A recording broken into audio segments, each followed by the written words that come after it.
या सगळ्या डोंगरी भागातल्या जनतेच्या जीवनात किती मोठा फरक पडलेला आहे आणि त्याचं पर्यटन केंद्र करण्यासाठी प्रचंड मेहनत आणि प्रचंड प्लॅनिंग केले. आपले एक सीओ होते, ते तिकडे सातारला कलेक्टर झाले. तिथं आम्ही तिघांनी त्यांच्याशी चर्चा केली. सातारच्या कलेक्टरने तिथं प्लॅन तयार केला, आपलं सरकार गेल्यानंतरच सांगतोय. त्यावेळी आम्ही त्यांना सांगितलं, त्यांनी फोन करून आम्हाला सांगितलं की तुम्ही बोलला होता मला तसं तिकडं महाबळेश्वर मध्ये जसं आहे तसं आपल्या या चांदोलीच्या धरणापर्यंत खाली पायथ्यापर्यंत पर्यटनाचा प्लॅन एक आता त्यांनी तयार केलेला आहे. त्यालाही गती मिळणार आहे. वेळ बराच झालाय, पण समर्थ रामदासांनी छत्रपती शिवाजी महाराजांना तरुणांना एकत्र करून पाठिंबा दिला असं अमित शहा बोलले. आले होते ना अमित भाई, इथं शिराळ्याला आले होते.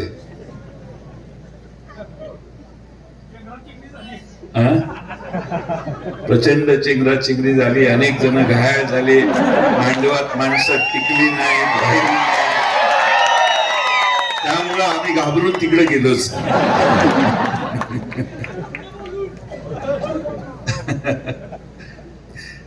आता समर्थ रामदासांनी छत्रपती शिवाजी महाराजांना तरुणांना संघटित करून पाठिंबा दिला. शिवाजी महाराज कसे हळूहळू मागे आणता येतील हे बघण्याचं पाप यांच्या मनात. शिवाजी महाराजांना एकही संधी हे सोडत नाहीत. भारतीय जनता पक्षवाले एक राज्यपाल आणला त्यांनी, त्याने महात्मा फुलेंच्या बद्दल अनुद्गार काढले. त्यांनी छत्रपती शिवाजी महाराजांच्या बद्दल वेगळ्या पद्धतीने बोलले. एवढ्या गोष्टी महाराजांच्या विरोधात भारतीय जनता पक्षवाल्यांनी केलेल्या आहेत. त्या महाराजांना अपशब्दानं, म्हणजे महाराजांचा इतिहास आता ते आमचे देवेंद्र फडणवीस सांगतात. लहानपणापासून इथं बसलेल्या शेमड्या मुलाला विचारलं की महाराज सुरतेला गेले होते, ते फिरायला गेले होते का कशाला गेले होते, तर शेमडं पोरगही सांगेल छत्रपती शिवाजी महाराज सुरतेवर हल्ला केला आणि 2 वेळा सुरत लुटली. देवेंद्र फडणवीस सांगतात छत्रपती शिवाजी महाराज सुरतेला गेले, त्याने तिथं लढाई केली आणि ते परत आले. सुरत त्यांनी लुटली नाही. इतिहास बदलण्याचं पाप त्यांच्या मनात आहे. आज म्हणतात सुरत लुटली नाही, कदाचित परत निवडून आलं यांचं सरकार तर हे धडाक बदलतील आणि सांगतील पर्यटनासाठी सुरतेला जाऊन फिरून आले शिवाजी महाराज. इतिहास बदलण्याचं पाप ज्यांच्या मनात आहे त्यांच्यापासून कायम सावध राहा. रामदास स्वामींचा रोल काय होता तुम्हा आम्हा सगळ्यांना माहिती आहे. छत्रपती शिवाजी महाराजांनी ज्या हिकमतीने मावळ्यांना एकत्रित केलं, संघटित केलं, 18 पगड जातींना बरोबर घेऊन लढाया केल्या, त्याच्यात कष्ट होते छत्रपती शिवाजी महाराजांचे, दुसऱ्या कुणाचेही नव्हते. हे मित्रांनो विसरू नका. रामदास स्वामी त्यांच्या जागी श्रेष्ठच आहेत, आमचा त्यांना ऑब्जेक्शन नाहीये. पण छत्रपती शिवाजी महाराजांनी ज्या कष्टाने, तानाजी मालुसरे असतील, अनेक सहकारी त्यांनी मिळवले, त्यांचा विश्वास कमवला, निधड्या छातीनं मृत्यूला हे सगळे लढाईमध्ये सामोरे गेले. त्या सगळ्या कष्टात छत्रपती शिवाजी महाराजांनी मावळ्यांना दिलेला विश्वास होता. हे स्वराज्य निर्माण करायचं ही भावना छत्रपती शिवाजी महाराजांनी सामान्य माणसांच्या मनात निर्माण केली. ते राहिलं बाजूलाच. आणि हे म्हणायला लागले की ते सगळी पोरं त्यांनी गोळा केली आणि ह्यांच्या मागे लावले, मग ह्यांचं काय चाललं. एवढे लय पुढे गेलेत हे की त्यात छत्रपती शिवाजी महाराजांचा पुतळा मालवणला उभा केला. मोदी साहेबांनी उद्घाटन केलं. मोदी साहेबांनी उद्घाटन केल्यानंतर 8 महिन्यात पुतळा पडावा. दुःख आहे. 8 महिन्यात पुतळा का पडला तर छत्रपती शिवाजी महाराजांच्या पुतळ्यामध्ये देखील यांनी भ्रष्टाचार केला. एकनाथ शिंदे म्हटले वाऱ्यामुळे पुतळा पडला. मी दुसऱ्या दिवशी गेलो, म्हटलं वारं कुठून आलं रे? ते म्हटलं इकडनं आलं. म्हटलं पुतळा कुठं पडला? तिकडच पडला. महाराष्ट्रातले उद्योग गुजरातला गेले, आमच्या पोरांच्या हाताला काम नाही. विधानसभेत विचारलं, अहो एकनाथ शिंदे साहेब काय आहे? एकनाथ शिंदे म्हटले की कालच मी मोदी साहेबांच्याकडे गेलो होतो, कालच आम्ही दिल्लीहून आलो रात्री. मोदी साहेबांशी आम्ही चर्चा केलेली आहे. आणि मोदी साहेबांनी आम्हाला सांगितलेलं आहे की याच्यापेक्षा मोठा प्रकल्प मी महाराष्ट्रात देणार आहे. मी म्हटलं म्हणजे ह्याच्यापेक्षा मोठा प्रकल्प जयंतराव आपल्याला आता मिळणार आहे, त्यामुळे तुम्ही चिंता करून. म्हटलं कशावरून? अहो मोदी साहेबांचा शब्द आहे. जयंतराव तुम्हाला कळतं का काय? मोदी साहेबांचा शब्द आहे, हे रेकॉर्ड आहे. आता साहेबांची आमच्या मुदत संपली. एकनाथ शिंदेची मुख्यमंत्री पदाची जी टर्म होती, आता इलेक्शन झाल्या. एकही प्रकल्प महाराष्ट्रात मोठा आला नाही. मी विचार करतोय की एकनाथ शिंदेनी मग असं कसं सांगितलं. एकनाथ शिंदे काय असं खोटं बोलतील असं मला वाटत नाही, पण त्यांच्या डोक्यावर टांगती तलवार आहे, त्यांच्या विरोधी हे काय बोलत नाही. त्यामुळे ते सांगत होते की याच्यापेक्षा मोठा प्रकल्प देणार आहेत मोदी साहेब. म्हणजे मला ते खुणवत होते की भोपळा देणार आहेत मोदी साहेब. मी काही बोलू शकत नाही. असा सगळा कारभार आहे. मी जास्त वेळ घेणार नाही, अजून बऱ्याच सभा आहेत. महालक्ष्मी योजना 5 सूत्र आम्ही जाहीर केलेली आहेत महिलांना, महाराष्ट्रातल्या जनतेला.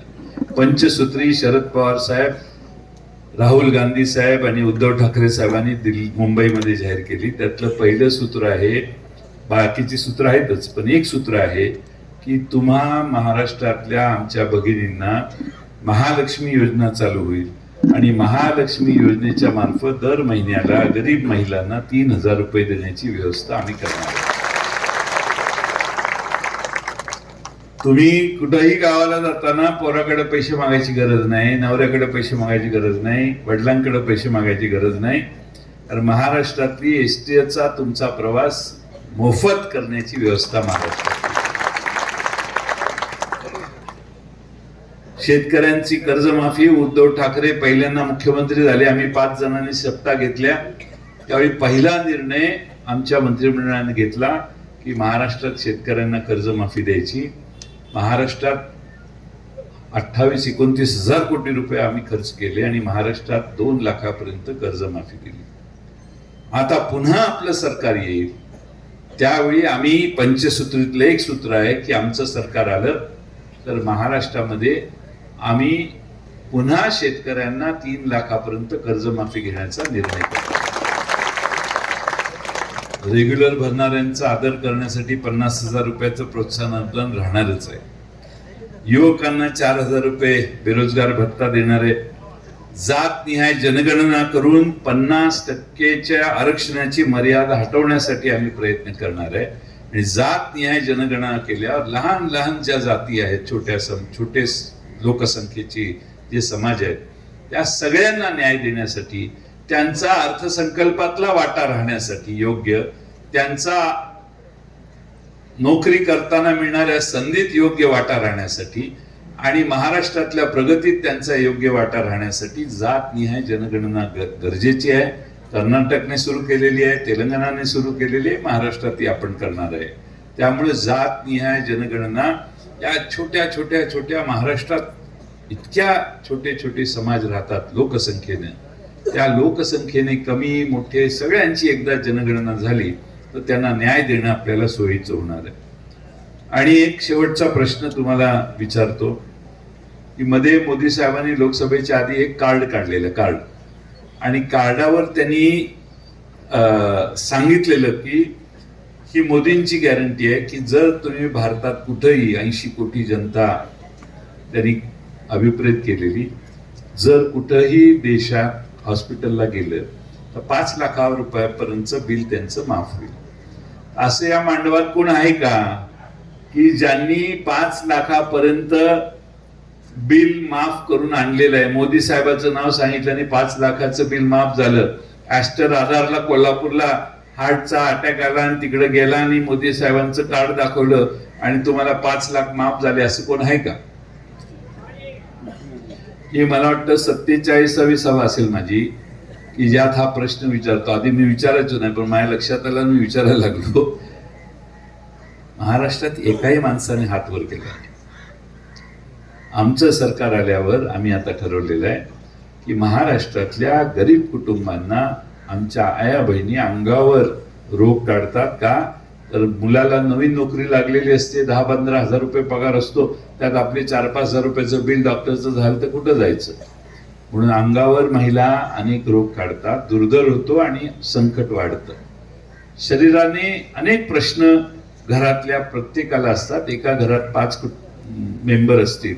आता आम्ही असं ठरवलंय की गरीब घरातल्या कुटुंबांना आम्ही 25 लाख रुपयाचा विमा काढून देणार आणि 25 लाख रुपयाच्या विम्याचे कागद देऊन तुम्ही हॉस्पिटलला गेला तर किडनी ट्रान्सप्लांट पासून लिव्हर ट्रान्सप्लांट पर्यंत 25 लाखापर्यंत जर काही खर्च आला तरी त्या गरीब घरानं मागे वळून बघायची गरज नाही. त्यांचे सगळे पैसे हे राज्य सरकारने काढलेल्या योजनेतनं त्या हॉस्पिटलला वर्ग होणार.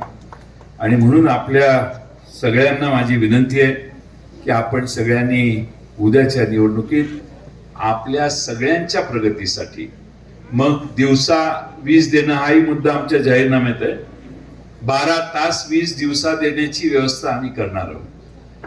ती करण्यासाठी, कारण बिबट्याचा एवढा प्रादुर्भाव आता वाढलेला आहे की रात्री रानात जाणं मुश्किल व्हायला लागले. म्हणून 12 तास आपल्या सगळ्यांना वीज शेतकऱ्यांना दिवसा देण्याची व्यवस्था आम्ही करू.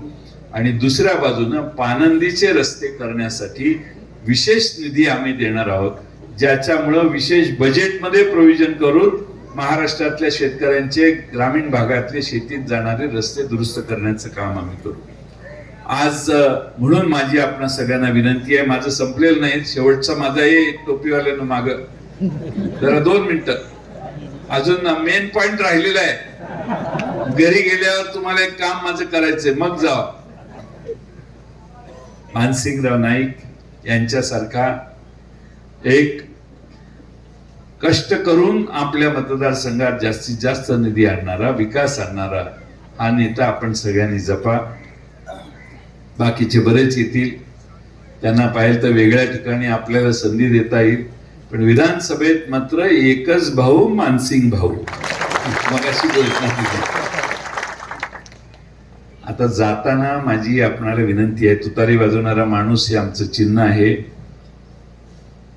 आपल्या सगळ्यांनी त्या चिन्हावर लक्ष ठेवावं. सभेला फार प्रचंड गर्दी आहे, येताना गाडी पण आत येत नव्हती. आज एवढ्या मोठ्या संख्येनं या मतदारसंघाच्या या बाजूला आपण गोळा झालेला आहात. आता घरी जाल त्यावेळी माझं एक इन्कम टॅक्स डिपार्टमेंटचं कागद, इन्कम टॅक्स मध्ये काम करत होता का तानाजी यशवंत कोपडे,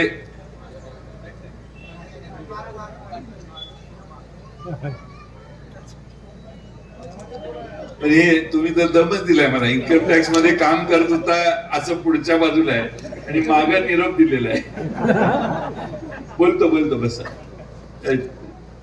गिरणी कामगारांची घरं देण्यासाठी देखील आमच्या महाविकास आघाडीने तरतूद केलेली आहे आणि गिरणी कामगारांना घरं बांधण्यासाठी रक्कम देखील महाराष्ट्रात जे बेघर आहेत, तुम्हाला माहिती आहे की नाही माहित नाही, मागच्या 3-4 महिन्यात ज्यांनी घर पाडलं आणि नवीन घर योजनेतनं आलं त्यांना पुढचे हप्तेच आलेले नाही. मागासवर्गीय समाजाचे पैसे डायव्हर्ट झाले, आदिवासींचे पैसे डायव्हर्ट झाले, सगळ्या योजनांचे पैसे डायव्हर्ट झाले. त्यामुळे सध्या कुणी घरं बांधायला लागलं असेल योजनेतनं आलेली कुणाला, तर त्यांना पुढचे हप्ते आलेले नाही. तुम्ही गावात सर्वे करा. पण माझं मुख्य काम राहील, आता तुम्ही घरी गेल्यावर एक काम करायचं, घरात विचारतीलच कुठं होता इतका वेळ, त्यांना सांगायचं तेव्हा बाबा आला होता, त्याची सभा होती म्हणून. त्यांना तुम्ही घरी गेल्यावर पत्नीला बोलवा, समोर एक मीटिंग करायची. प्रत्येकाने घरी गेल्यावर पत्नीला बोलवा, बहिणीला बोलवा, आईला बोलवा, वहिनीला बोलवा, मावशीला बोलवा. घरात मीटिंग करा, नाही तर तुमच्या वाड्याची मीटिंग बोलवा, आपला काय प्रॉब्लेम नाही. आणि त्यांना सांगायचं, विचारायचं की तो दाढीवाला बाबा 1,500 रुपये तुम्हाला द्यायला तयार झालाय, हे नवीन आलेला बाबा 3,000 रुपये देणार आहे. त्यामुळं आता कुणीकडे जायचं, महाविकास आघाडीकडे जायचं, हा निर्णय घरात जाऊन तुम्ही सगळ्यांनी करा. महाराष्ट्रामध्ये महिलांची किंमत काय मागच्या 1.5-2.5 वर्षात झाली, किती बलात्कार झाले, लहान बालकांच्या किती अत्याचार झाले, सांगून मी तुमचा वेळ घेत नाही. महिलाच सुरक्षित ठेवता येत नाही त्यांना, ते आणखीन काय काय करतायत. माझी एक तुम्हाला विनंती आहे की महाराष्ट्रातलं चित्र बदलायला लागले. आपलं उद्या सरकार येणार ही काळ्या दगडावरची रेग आहे आणि त्यासाठी तुम्हा सगळ्यांचा आशीर्वाद मानसिंग भाऊंच्या उमेदवारीच्या मागे तुतारी वाजवणाऱ्या माणसाच्या मागे आपण उभा करा, एवढीच विनंती या निमित्तानं करतो आणि माझे 2 शब्द पूर्ण करतो. धन्यवाद. आता पक्षप्रवेश आहे, उठू नका, पक्षप्रवेश आहे. धन्यवाद साहेब. यानंतर वाकायवाडी गावातून भाजपमधून राष्ट्रवादी काँग्रेस पक्षामध्ये काही कार्यकर्ते प्रवेश करत आहेत. त्यांचं स्वागत आदरणीय जयंत पाटील साहेबांनी करावं असं मी त्यांना विनंती करतो. शंकर बागल, माजी सरपंच वाकायवाडी.